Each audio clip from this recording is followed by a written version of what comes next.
This is the third video I am making about the early days of the Beatles. The previous video became much too long. I thought, oh, I'm just going to show some books and some albums and say, blah, this is this, blah, blah, blah, blah, blah, blah. Oh, I can do that quite fast. That's not what happened. It became much, much, much too long. I'm sorry for that, and I'm thinking, well, being that long, not many people will watch it to the end. Those who do will know that at the end of the video I said something I probably shouldn't have said. And my apologies for that. But I will like to take just a little bit of time to say something about what I actually meant, because it came out in a wrong way and sounded like something else, and that was not exactly what I intended to say. Talking about what I intended to say was something about the pure joy of playing music, no matter how good or bad it is, but just the joy of doing it and having a good time, and even if you are a lousy player, showing some kind of love for the music.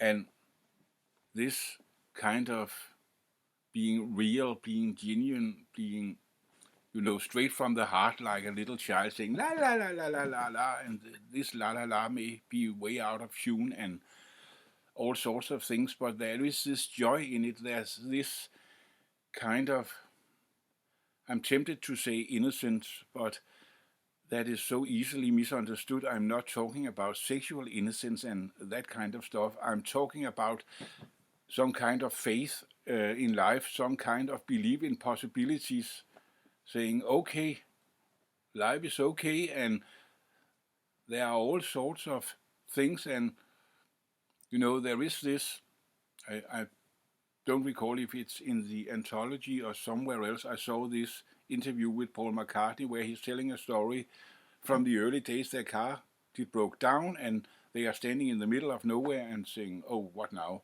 And they kind of said, don't worry, something's gonna happen. Something's gonna happen. That spirit of believing in things and possibilities. And there is this song by Billy Joel called The Longest Time. There is in the lyrics something about music left to right. So not all possibilities have been used. There are still things to do, and that sort of stuff. And it was that I was talking about. And sometimes things turn into something else, and from a technical point of view, it might get better, but maybe you lose the joy on the way, and suddenly you are somewhere where it's not funny anymore, and that kind of things, and that was actually what I intended to say. And that leads to the topic of today. I took a little look around YouTube, and it seems when it comes to the early days of the Beatles, the topic that seems to be the hot potato and that everybody has something to say about is the Pete Best controversy. Why was he sacked? Was he a bad drummer? Was he an okay drummer? So there were other reasons for it, and all those questions, and it seems like everybody has their opinion about that. So I thought, well, if that's the big thing, well, even if I from the beginning decided to take things chronological, step by step, well, I will make a jump in the chronology and says, okay, let's talk Pete Best and the sacking of Pete Best. What happened? Or at least what is my thoughts on it? As I just said, it seems everybody has their own opinion on it. It's not something I just found out. I know that for a long time, several years ago, it must be 10, 15 years ago, or maybe even longer, I made this little performance, not something big. It was just for a bunch of friends, but I had some different people playing these types of people that all had their explanation of what happened. And there was a psychiatrist, and there was a musician, and there was a hairdresser, and they all had their personal explanation to this thing. So I will share my thoughts, and of course that's my thoughts, and you can find a very, very many other people on YouTube having their thoughts about it, and that's fine. I said this is a breakout from that step-by-step chronological thing, but I thought, well, if this is the hot potato, what everybody wants to hear about, well, why let them sit and wait? God knows how many videos. Let's get to it. Let's get it over with. And those who are interested in other topics that seems to be less talked about, well, they can continue. But those who are just interested in this specific topic, well, I'm making it for them, and they don't have to watch more of my videos and put up with my awful English. So that would be fine. But I would like to connect things just a little bit to the things I was coming from. I mentioned in the previous video that no matter how critical you would be on Pete Best drumming, it is way better than Colin Hanson's. Colin Hanson, the drummer in the original Quarrymen setup. Lineup, I guess it's called. And I mentioned an example in the previous video. I didn't play a snip of it or anything, just mentioned it. But I would like to do that, exactly that, playing a snippet of it now. I hope this video won't get blocked, and I hope that I can get away with it. I don't think there are so many restrictions on that thing. I hope not. As I told in the previous video, there was this occasion, the 40 years anniversary for the day John met Paul, and John's old schoolmates were together again, and they were actually playing and were actually recording some music. So let's listen how that sounded. Ready, guys? 1, 2, 3, 4. Bebop-a-lula, she's my baby. Bebop-a-lula, I don't mean maybe. Bebop-a-lula, she's my baby. Bebop-a-lula, I don't mean maybe. Bebop-a-lula, she, my baby love, my baby love, my baby love. She's the gal with the red blue jeans. She's the queen of all the teens. She's the woman that I know. She's the woman that loves me so. Bebop-a-lula, she's my baby. Bebop-a-lula, I don't mean maybe. Bebop-a-lula, she, my baby love, my baby love, my baby love. She's the one that's got that beat. She's the woman with the flying feet. She's the one that walks around the store. She's the one that cares more, more, more, more. Be-bop-a-lula, she's my baby. Be-bop-a-lula, I don't mean maybe. Be-bop-a-lula, she, my baby love, my baby love, my baby love. Well, be-bop-a-lula, she's my baby. Be-bop-a-lula, I don't mean maybe. Yes, I'll stop it there. As probably everybody could hear, I hope, for the most of the snippet we heard, it was okay. Maybe not good, but okay. If you were listening to the drums, you could hear, well, he sort of get it, more or less. Not particularly tight, and sometimes a little not quite on the beat, but it was more or less an okay backbeat. But then what happened? It was not exactly like I recalled it. I thought it was after the first break. Actually, after the first break, he had. You can hear he has a bit of difficulty finding his way back into the beat, but he managed. But then comes the second break. So he's having problems again. Where am I gonna set in? And this time he's doing it wrong and starts banging on 1 and 3 instead of 2 and 4. I hope you could hear that.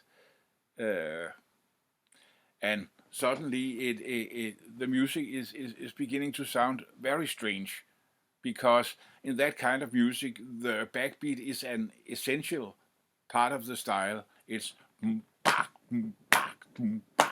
so it's, well, be-bop-a-lula, she's my baby, and when you start to say be-bop-a-lula, she's my, it's like boom bop, you boom bop. It's a totally different feel, and it's like turning the music on the head. And I'll tell you something, that is something Pete Best would never do, because his very strongest side actually is pushing out a solid backbeat. Another thing about Pete Best's drumming, most of you know that when he was sacked, he said, it's not true. Ringo is not a better drummer, we are about the same. Maybe I'm a little faster, but that's it. Well, was he right about that? Well, that question is a bit more difficult than you would think, because how would you test that? One thing that actually is true is that on some of the recordings with Pete Best, he's doing some quite fast rolls, and he does that, and that is a thing Ringo doesn't do very much. And I actually think it's important to try to be fair. It's quite easy to just write off Pete Best's drumming and talk about everything that is weak about it and not very good, because there are some things in it that are definitely not very good. I will come to that later, but I think let's do him justice. There's no need to just some people do that, and taking the worst possible example they can find and saying, listen how bad it is. I saw a video, not that I particularly disagreed with that guy. I actually think it was a quite good video, and there were some good explanations of many things in it. But he used the example with Pete drumming to Love Me Do. You all know that from the anthology, and you know, well, that guy in the video made a bit more in-depth analysis of it, but I guess everyone can hear that it's not that good. And I guess about all of us, or at least most of us, share the same experience. We had sitting there for so many years and had compared the Ringo version and the Andy White version of Love Me Do, and heard it all over again and said, oh yeah, there's that's and that, and you know, that thing with the tambourine, that's actually the thing that makes it possible to tell them apart, because there isn't that much difference. So of course all of us was quite excited, and wow, here's the third version. At last we can hear how it sounded when Pete Best was drumming on it. And I guess we were all saying, oh, that is not very good. So judging from that, it is very easy to put down Pete.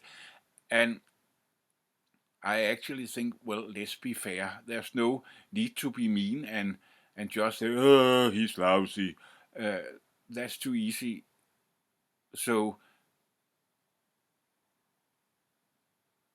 it's not that I'm going into that Pete brigade. I know he has his fan crowd and defenders. I'm not particular in there.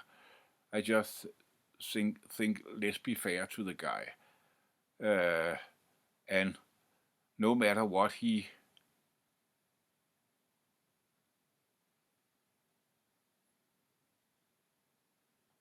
it has not been easy for him. That is a fact.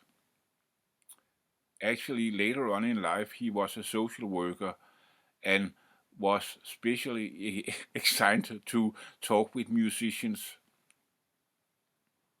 And I guess you can guess why.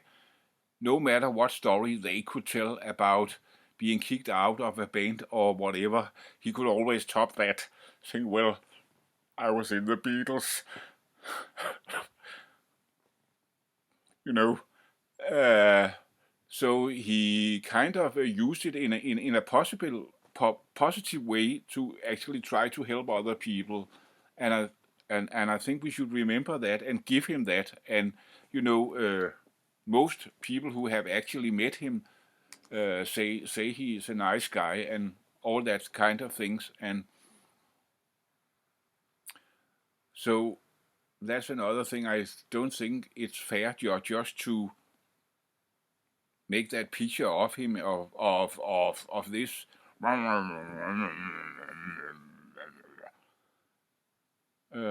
don't think he is like that. But that's another thing, and I will go much more in depth with that a bit later. I want to talk, as I said, let's put out what is good about Pete's drumming, and a bit later we talk about the weaknesses, but what is actually good about his drumming. I would say he for straight rock and roll with no arty-farty, he's all right, and in some aspects actually quite good. When that is said, you need to say he is not always absolutely tight, and he is not always keeping a steady tempo. There. So there's a little on in insecurity security there in his playing, not to the extreme. And one thing more I think should be said. I think it is more obvious for younger listeners to hear that because of the things that had happened in the music in industry. You know, it has become more and more usual to use drum machines. When it is actually a real drum player playing. To most things today, they are using a click track. So there are sort of things that keeps them to the beat. In my generation, we grew up with that there wasn't that thing, and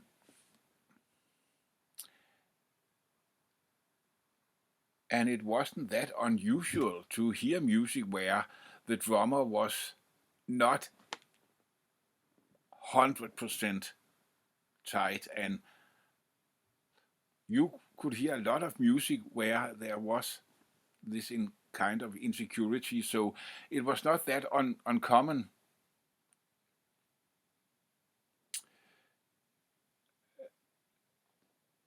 So I think that should be mentioned because those Sheridan sessions,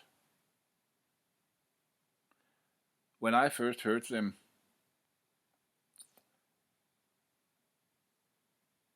sometime there in the 70s when I was a little boy, I went crazy for them, and I thought, wow, this is the best. And wow, I still love them, but today I can hear some things I didn't heard back then. But on some of the tracks, I actually think Pete is doing an okay job, I guess. And let's hear a little snip of My Bunny.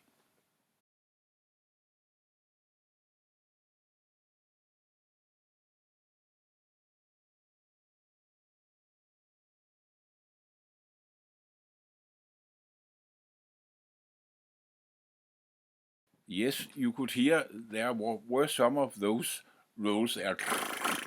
My bunny. Well, you gotta understand me right. It's not like Billy Cobham or Elvin Jones or someone like that, but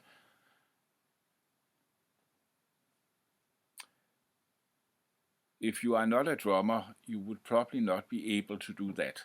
Just going over to a drum and saying,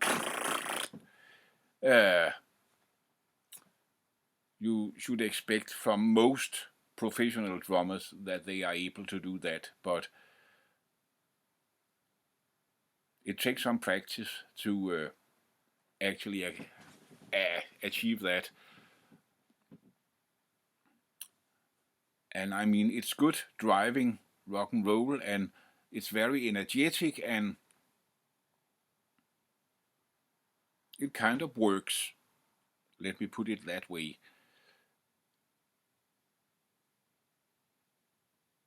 Of course, today I can see some weaknesses in it that I couldn't see as a child. I have that. I got the single and I played it over and over again, and I loved it. Still do, but I can see some weakness in it today that I didn't was aware of then. There's a pair of things I've got to say here because I think actually that's some quite important things to put in. if any of you play music yourself, no matter on what level, you can be beginners or you can be on a very high level. No matter on what level you are, there's one thing I think you all have experienced, and that is about playing in different tempos. If you are about to play something fast, the problem can be, can you do it that fast? Or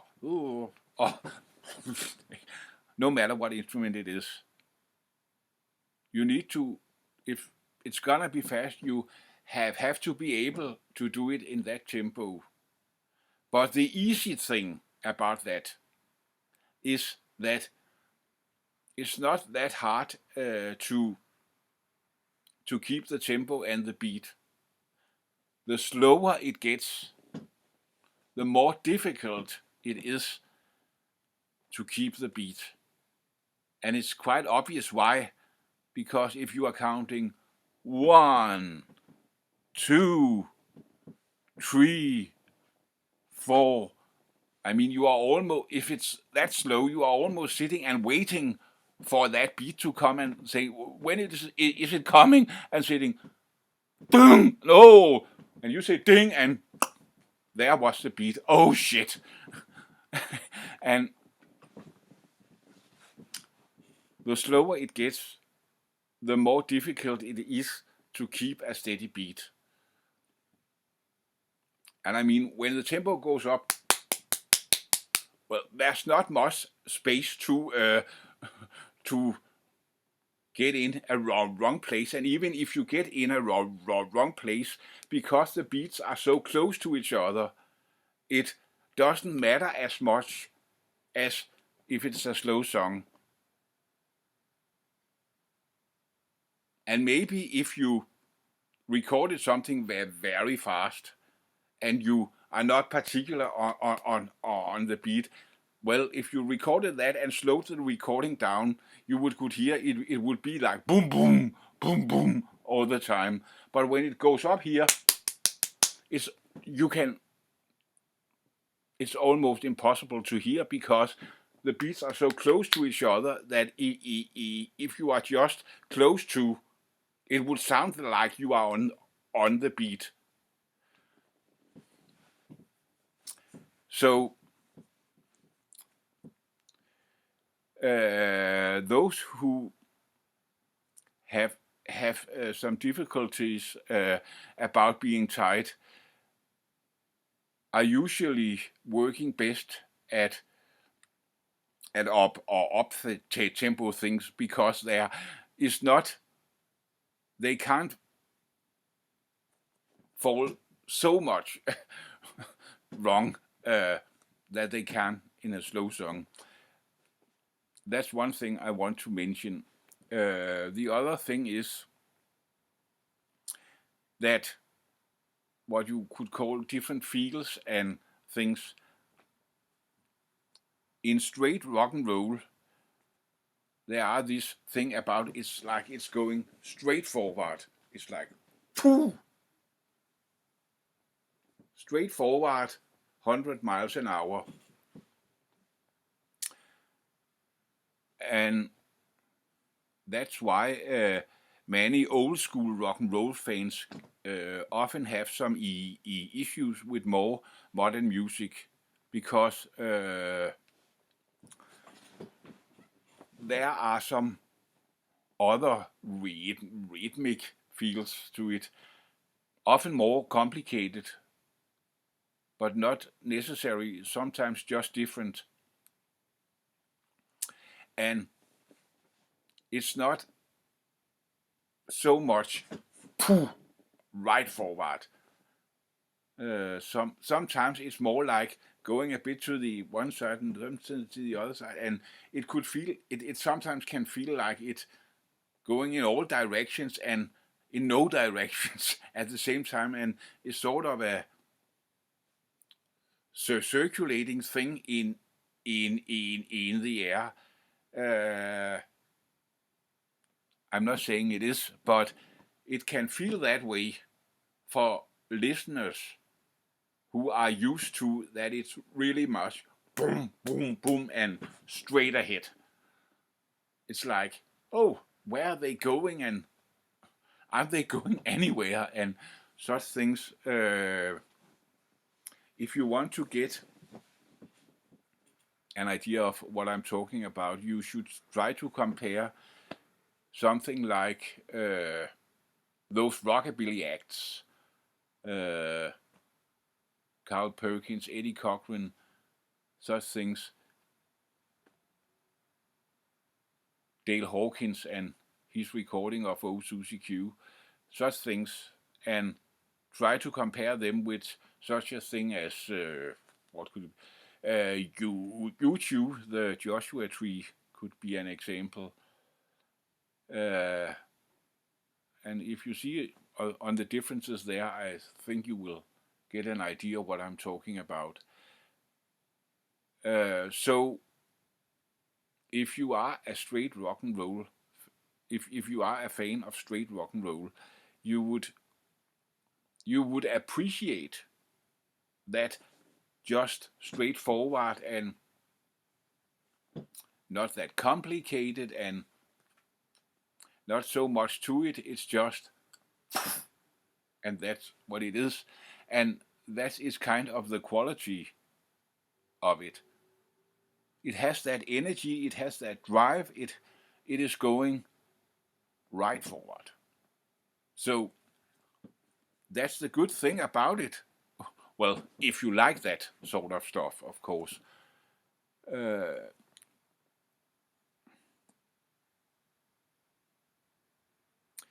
But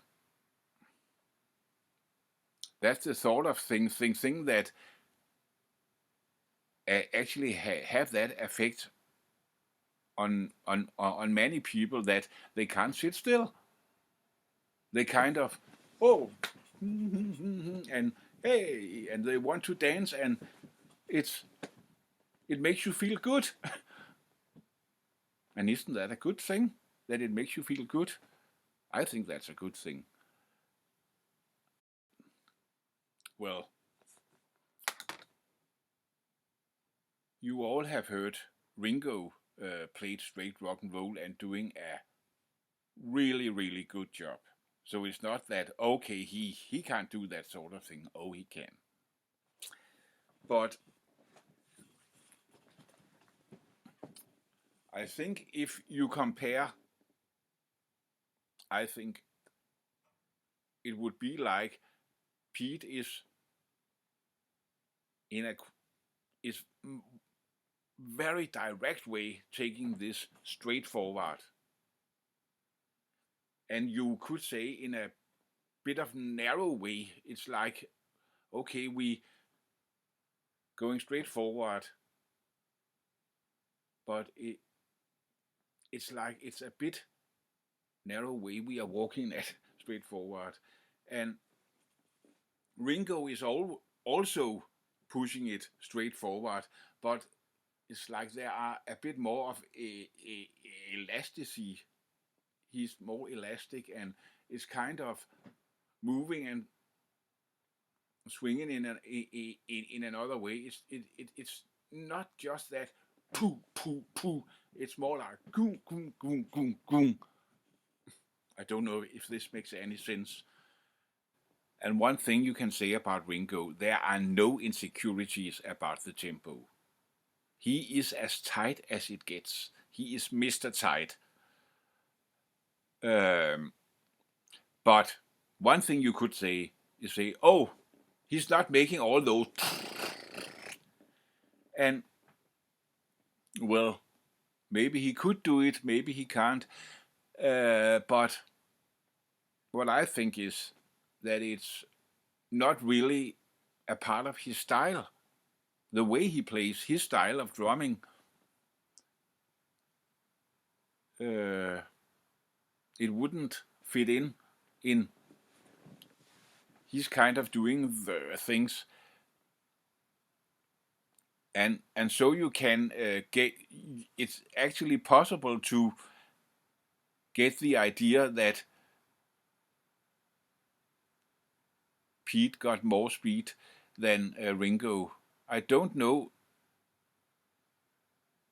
as I said, how much Ringo can do of all those things, but he doesn't do it very often, at least. And as I said, I don't actually think it would suit his style of drumming. It would be like some foreign thing put in to a very distinct style he got.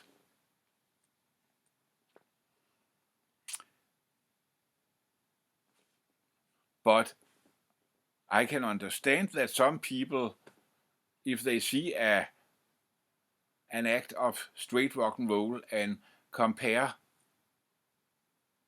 a session with Pete Best and a session with Ringo, that they can get that idea and feeling that, oh, Pete is faster.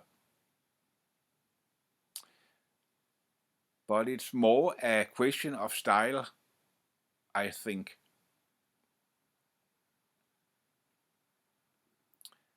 And even if Pete actually is faster, he is not as elastic and he is not as tight. That's for sure. But let's just say, okay, Pete can do these rolls, and that's what he is really, really good at. Let's accept that. And even those who think that is not true, well, let's take it just as hypothetical and as a thought experiment, saying it is so, and that's a fact. Well, let me put it this way. If you were opening a restaurant, well, of course you need to hire a cook, because without food, no restaurant. That should be obvious. Well, and here's one guy making some wonderful soufflés. But everything else he is doing is really not good. And here's that other guy. Well, his soufflés are maybe just mediocre, but almost anything else is really, really good. Well, which one of those two guys would you hire? Well, if you're not planning on only serving soufflés in your restaurant, I guess the answer is quite obvious. I told you a bit before about that really great video with that guy using the Pete Best version of Love Me Do and actually analyzing that, and it's a really great video, and I thought, wow, he's really doing a good job. But maybe it's a bit overkill with leaving a mathematical proof, because I think it's quite obvious to hear. Another video I saw that I thought was even better, and kind of thought, okay, that guy is on the same path in his thinking as me. Well, it's a little bit like this restaurant and the soufflés, because he was stating out the fact that Pete Best actually played with them for 2 years.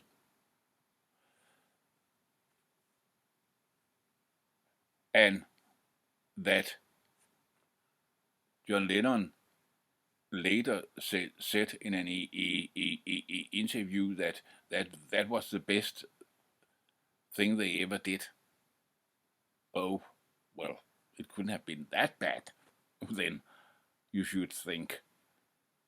Well, I know about John Lennon in interviews, and he had his ideas and his different phases, and and sometimes he was sort of into some idea, and he was very negative, and especially negative about the Beatles' output, and were criticizing almost everything they did, and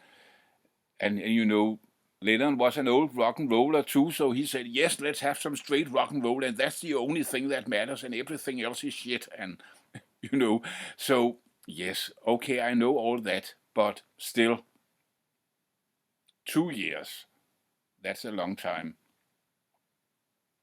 And Lennon later said it was good, and so, and that's the thing he say, it's like Beatles were in a change and were becoming something else. So in this changing process, well, it sort of fits in that there also was a change in the lineup because they were moving away from straight rock and roll. So if you want to play something else than straight rock and roll, well, it's not a straight rock and roll drummer you need. And I think that is about the best video I have found on the subject. He's doing this distinction, and I thought it was very funny because some years ago I sit and wrote something about the subject, and I was using exactly the same. Well, I was calling it something else, but I meant the same. The way he puts it and the things he called it, he say they were the Beatles, but what was about to become the Fab Four. Well, I used the distinction silver Beatles and gold Beatles, but we were thinking of the same thing with a distinction from being one thing to becoming another. And in this changing, well, now they needed another man for the job. So there you got your restaurant with the soufflés. Well, now you don't want to serve soufflés, you want to serve something else, whatever that may be. So you need a new cook in the kitchen. But of course that doesn't mean that Pete's drumming was perfect. And I like to play a little snip here of Ain't She Sweet, and there his weaknesses are becoming a bit more obvious. And especially if you are listening to the breaks, deep, deep, then oh wait, there comes several of these. When it turns to the B part. Oh, now I'm translating directly from Danish. That's the Danish expression. I'm not sure what it's called, but just cast an eye in her direction. Oh me, oh my, ain't that perfection? Bark, dang, dang, dang. Oh, I repeat that dang, dang, dang. First time, he kind of nails it. The second time, you are close to getting a parallel to that Colin Hanton example I played earlier. But you can hear Pete knows Pete knows where the beat is and what is 1 and what is 2, so he's not making that Colin Hanton mistake. But you have this feel, oh, it's like he's skipping something. Well, to be fair to him, it could have been that he was a bit nervous, It was the first time they were in a recording studio, and that was a really big thing, a much bigger thing back then than it is today, where almost everybody can make music. It was really a big thing, and everyone knows, and it's not about playing music. It can be on all sorts of things. If there are a bit more pressure and stress than usual, you can't deliver at the same level. You know, you watching this video, and many of you are probably thinking, "Oh, that guy can't speak English at all," and it's horrible to listen to that breaking up the English language. And so, well, actually, I got a colleague at work who's from England. He knows a bit Danish, but not much. So a lot of the time we are talking in English, and I actually think my English is a bit better there at work than when I'm sitting here and, oh, there's a camera on me and that thing. I have thought about what is happening there, because it's a bit difficult to analyze about that kind of skipping a beat, but he doesn't do that because he comes in again, but there is this very, very little moment where something goes wrong. One thing I have thought about could have been what happened. I'm not sure that what it is, but it could have been, you know, when he's kind of doing bang, bang, dun, dun, dun, it's kind of important what hand he starts playing with, because the last beat he makes in that should be with a hand he doesn't need to use as the first thing after that. That hand should be the hand he needs to do something right after that, should be free. So he's making the bang with one hand and the other hand is free to do something else right after. But maybe he was starting out with the wrong hand, so he ends up actually making the last beat with the hand he needs to do something else right after. So he is like, oh, now I'm in again. But he finds his way in again. You gotta give him that. And I don't know, but it could have been what happened, that he actually was starting that thing with the wrong hand. I don't know, but it's a possibility. But let's try to listen to it.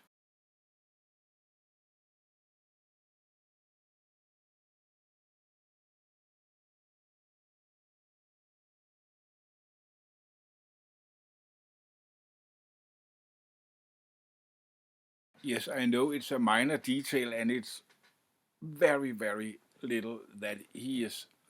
That's it's sort of, what should we call it, tense. It's like, oh, there's some sort of difficulty, something that doesn't really flow as it should. And yes, it's a minor detail, and you know, I had listened for years to that song before I came aware of it.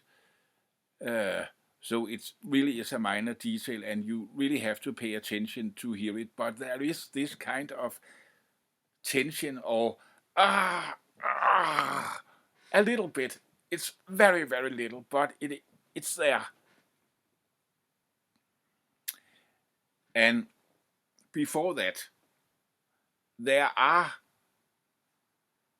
some moments where it's like he's not exactly getting untied, but he is almost on the way to get untied. You know, if you ever had tried to play music, no matter on what level, but try to play together with someone where you are sitting 2 or more people playing, I guess all have experienced that. You are following each other and it's going fine, and yeah, it sounds good, and suddenly you or one of the other fellows are getting a little bit, maybe speeding a bit up, or going a bit down in tempo, and at first it's so close to nothing that it doesn't matter. But if it continues, it's getting more and more untight. And there are some few moments where it's like he is in that drifting mode, or what you may call it, where okay, he gotta tied up now before things go wrong, and he actually managed to do that, but he is just about to drift off. And again, it's minor details, and it's so small, and you have to really pay attention and listen very carefully. And as I said, it took me years to before I became aware of it. I have heard that song so many times. So it really, but suddenly I recognized it. So if you don't think you can really hear it, don't think there's something wrong with you, because it took me so many years to be aware of it. But one thing I think that most people should be able to hear right away is that just a minute. That my bunny that we heard before and now English Sweet, it is very much the same drum pattern that goes on.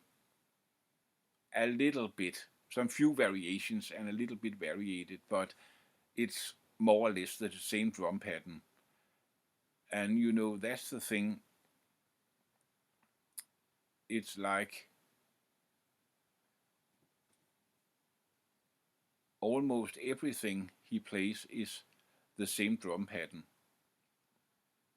just in different tempos. And playing a fast song, he plays it fast, and playing a slow song, he plays it slow. And I like to take just some few seconds of some of the other songs from the Sheridan sessions, and please be aware of that and pay attention to that. That is, it is actually maybe not exactly the same drum pattern, but let's say variations over the same drum pattern, just in different tempos.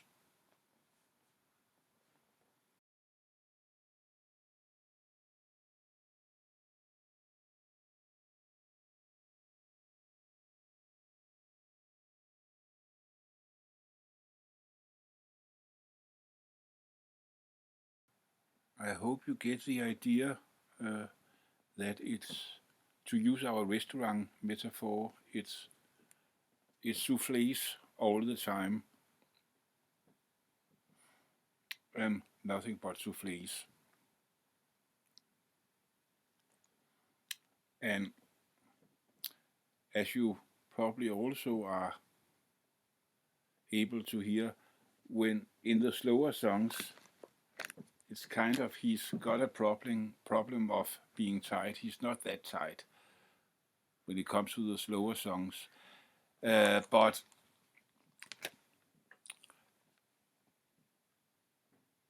I think that the biggest problem is that it is more or less the same drum pattern all the time. And there is definitely something, and that is a fact that no one can deny, that Ringo's playing is much more varied. He got many more tools in his box, and that's for sure. And it might be that all that Pete does that better. Maybe he does. I'm actually not sure about that, but let's just say he does. Well, even if you never played a musical instrument at all, you can sort of figure out, if you are just playing one thing, well, It's limited, it's narrow, but the strong side of it is that you are getting really good at doing that particular thing. And you know there you got the soufflé again. And it really starts to become a problem when you should play to something that doesn't fit that thing you do. And it is getting more obvious, I think, in the Decca sessions, because, you know, that's a little later, and actually those changes I talked about before were beginning to happen. And what I think might be the worst case of it, you all heard the version of Till There Was You from With the Beatles, and Ringo playing this delicate bongos. But you might also have heard some of the versions from their BBC radio. There has been these releases of their performances in radio where Ringo actually played drums too. But Ringo, well, I said that Ringo is tight. That's one of his strengths. The other is the thing that had been called playing for the song. No one beats Ringo when it comes to that game. You know, Ringo is not just like Peter. Okay, it's a fast song, so I played fast this time. Okay, it's a slow song, so I played slow this time. Ringo is so listening to what kind of song is this? What does it need? What does it take? What should I do?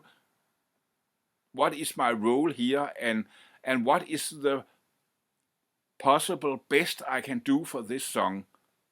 And then he does it, and he does a marvelous job. And that is actually what he is very acknowledged for, also by very, very skilled drummers. You know, a guy like Phil Collins had talked very highly of Ringo. And that is because of this playing for the song. And I actually think that has been an inspiration for many drummers, even if they doing it in another way. And you know, Phil Collins is a much more complicated player. But if you're thinking about, let's say, Coming in the Air Tonight, you know that place in the song we all have heard so many times where the drums comes in and this blah, blah, blah, blah, blah. But it's such a good effect at that point, because you know the song has been really slow and not much have happened, and it was sort of and then suddenly, and it's so dramatic. But then think about in A Day in the Life. Well, so the news today about and yeah, it's simpler than the thing Phil is doing on In the Air Tonight, but it's kind of the same idea. It's doing something unique and special for that particular song, and it's not like, okay, it's the thing I always do, and I did it the last 10 songs we play, and I'm gonna do it the next 10 songs we are gonna play. No, this is something meant for this particular song and only that song. And Ringo is a master of that. And sorry, all you fans of Pete, and uh, it kind of hurts me to do these things here, because I love those early recordings, the Sheridan sessions and the Decca session. I really love that stuff, but from a technical point of view, it is not very good. But it is that thing I said in the beginning of the video about, pure from the heart thing, that in lack of a better word, innocence, and just playing along, having a good time, and it's that I love about it. And well, it is catchy music. Of course it is. Even though not very well played, it's still really catchy, and it takes you. It kind of takes you, and you say, yeah, let's have a great time here, and so it really hurts me to do these things, but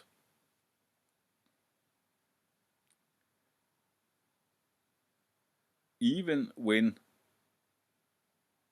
the Decca session was first released, that release was called The Complete Silver Beatles. I think it came in 82, I think it was. Don't hang me up on it, but I think it was in 82 it came out. And I went out and bought it, and I thought I was really played it a lot and was crazy about it, and especially Three Cool Cats, and Besame Mucho. I have heard Besame Mucho before, because I had heard some broadcast in the radio and about the Beatles and the story, and there it was, and I have thought, oh man, this is great, and so when that Decca session was released as The Complete Silver Beatles, a very wrong title, but that's another story. I went and bought it because, there's Besame Mucho, yes, and I have longed for that song so long, and yes, and there were other great things. I mean, we mentioned Three Cool Cats and many other fine things, but even back then, till There Was You, I was, there's something wrong here. Something doesn't work. Not really work. There's something here. It's not really working. And well, let's try to hear a bit of it, and try to pay attention to the drums and the rest of the music. And it's not about as much about tempo. It's more about the feel and the kind of song and what is suited for what. And well, listen and well, think what you want and have your own opinion on things, but here it is.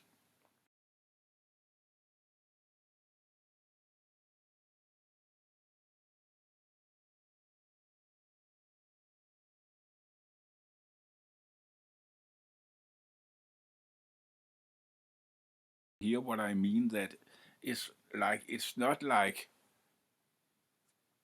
so much a question of the tempo, but the feel of the song, that Pete's kind of playing really doesn't suit that song. And that is this souffle thing again. Suddenly it doesn't fit. It's fine for a rock and roll song, but this is not exactly a rock and roll song. This is kind of a Latin rhythm. So there were bells and a doom. It should be something do do doom. and not there were bells on a hill. It doesn't really work. You want something like there were bells on a hill, something like that. Well, I'm not a drummer, so I'm sure Pete could do a better job on it than I can, but he's keeping to his usual thing, and that doesn't really work here. Let's hear some short snippets of some of the other songs from that session, and then we can talk a bit about it.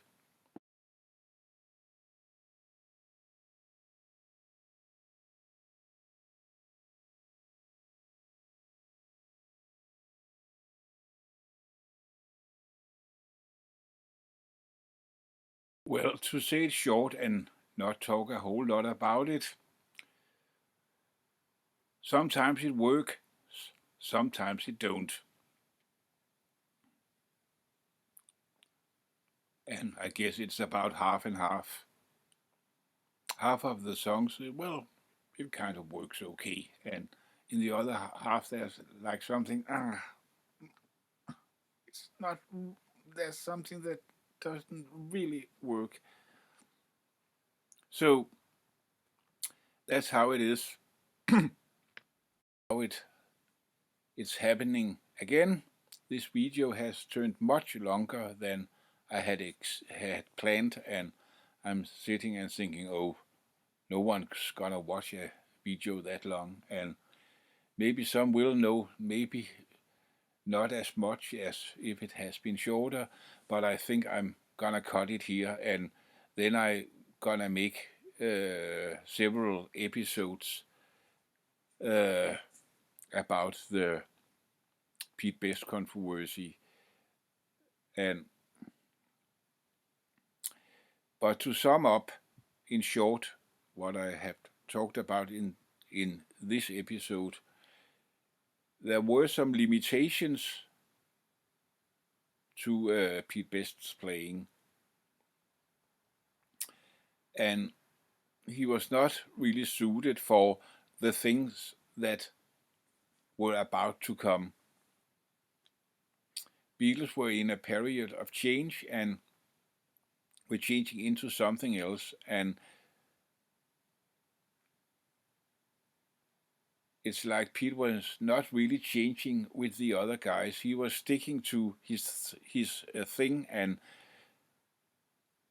doing what he has done all the time, and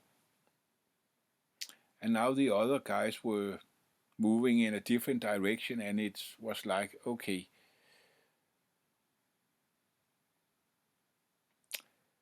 And you know, I told you about that video with the analyze of the Pete Best version of Love Me Do.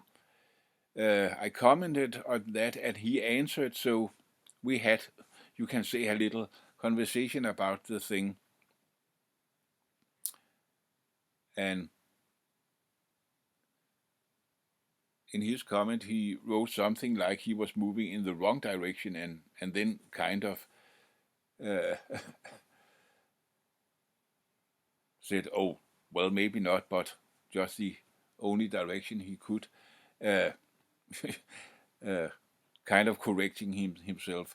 But, well, you can say Pete was what that guy in the other video called just, it was Beatles, it was not the Fab Four, or was what I, meaning the same thing in that thing I wrote. I got the papers here, and I have sit and looked at a bit about it to recall what did I wrote back then. Had this about the Silver Beatles and the Gold Beatles. Call it what you want, that doesn't matter, but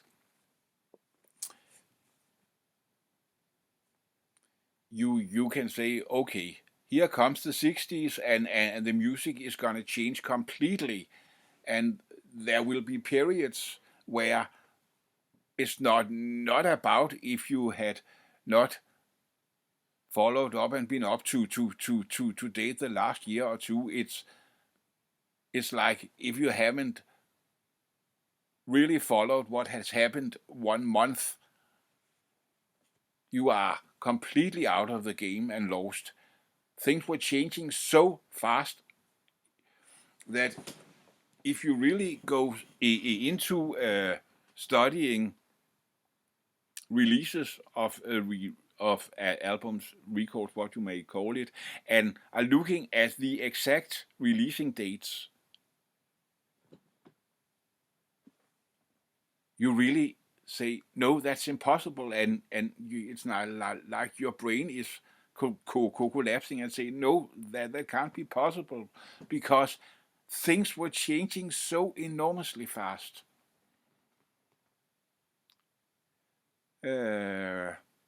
Pete was in another band later on, but they were still doing, sort of basic rock and roll. And,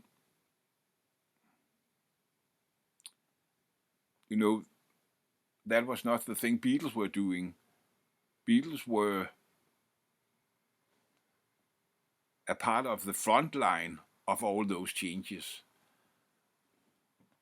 And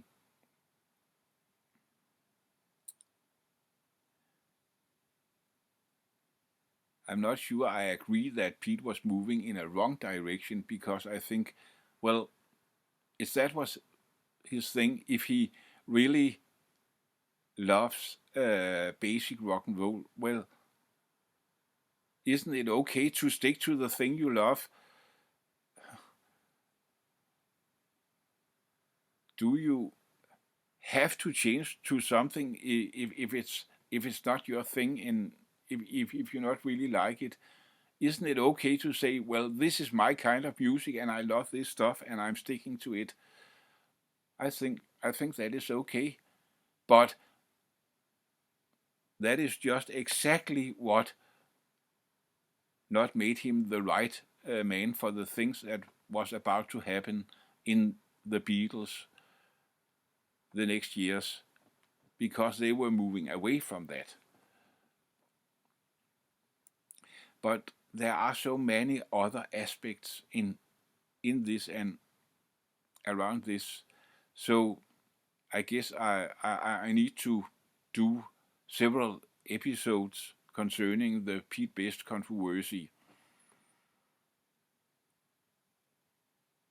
And even this part of it, primarily concerning Pete Best's playing, and was it good, was it bad?